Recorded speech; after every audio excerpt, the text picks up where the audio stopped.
Let's be perfectly clear. The story of Jane Eyre you've been sold, the one packaged as the pinnacle of Gothic romance, is a fabrication. It's a comfortable narrative designed to make you believe in love over adversity. But I'm here to tell you that you've been reading the wrong book. You have been looking at a masterpiece of romantic literature when you should have been studying a ruthless treatise on economics.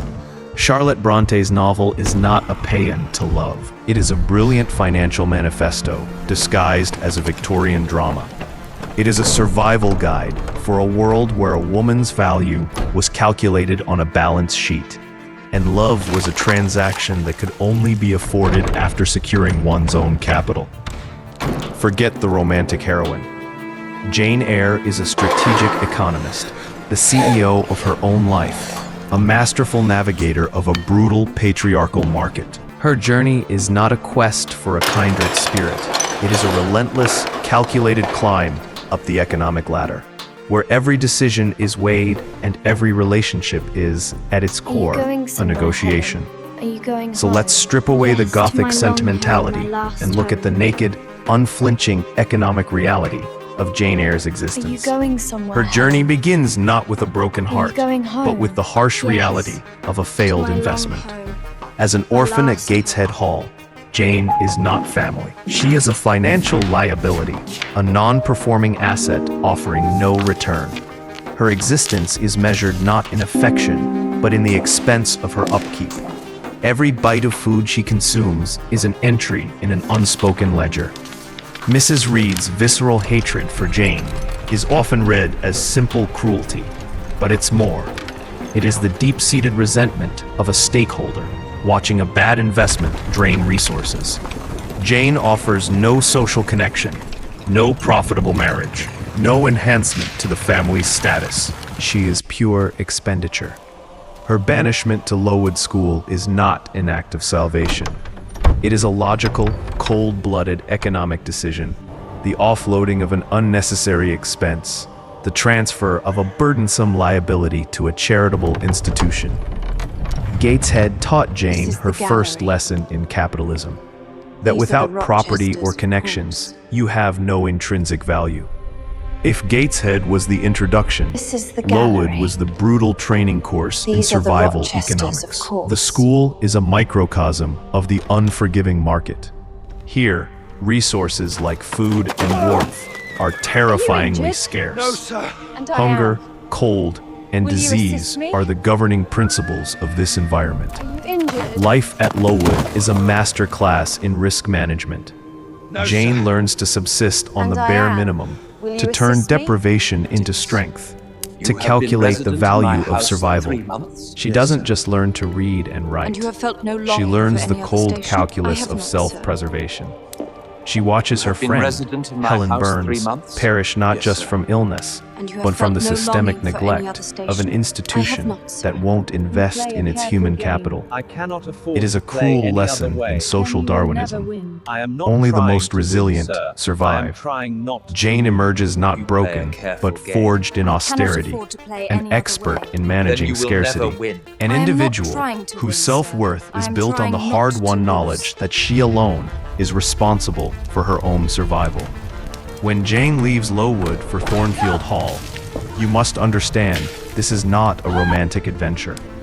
It is a strategic career move. She is entering the marketplace to sell her assets, her intellect and skills, in exchange for financial independence. Thornfield Hall is not a fairy tale castle. It is her place of employment. And Edward Rochester is not a brooding prince. I knew you would do me good in some way. He is her employer. From the start, their relationship is framed by an employment contract. She provides a service. He provides a salary and room and board. The celebrated meeting of kindred spirits is a mutual assessment of non-material assets. To Rochester, bored by the women of his class, Jane is a thrilling novelty. Her integrity and intellect are assets he cannot find elsewhere, providing an emotional return on investment he craves. For Jane, Rochester represents a world of wealth and power. She is drawn to his mind, but his status and fortune are undeniably part of the allure. He is a high-risk, high-reward investment opportunity. Yet Jane is a shrewd negotiator. She is acutely aware of the staggering economic power imbalance between them. She is a poor governess. He is a wealthy gentleman. This disparity makes her vulnerable, and she knows it, which is why she maintains her distance. This brings us to the pivotal moment in their negotiation. When Jane discovers Rochester's wife and rejects his offer to become his mistress, this is not merely a triumph of morality. It is a brilliant economic move. To accept his offer would be financial suicide. She would lose her reputation, her independence, and become entirely reliant on a proven liar. She would have no legal rights, no protection, and could be cast aside at any moment. It was an unacceptable risk. Jane says no, not because she doesn't love Rochester, but because the price of that love is too high. The price is her autonomy, the only true asset she has ever possessed. She chooses her own economic security over an illicit passion. Her flight from Thornfield is not the act of a broken heart. It is a deliberate act of bankruptcy, cutting her losses before a total collapse. The true climax of this economic saga is not a romantic reunion. It is the moment Jane receives a massive inheritance from her uncle. In an instant, the entire game changes. She is transformed from a beggar into a wealthy, independent woman. This is the ultimate game changer. The dynamic of her negotiation with the world and with Rochester is irrevocably altered. She is no longer the dependent employee. She is an economic equal.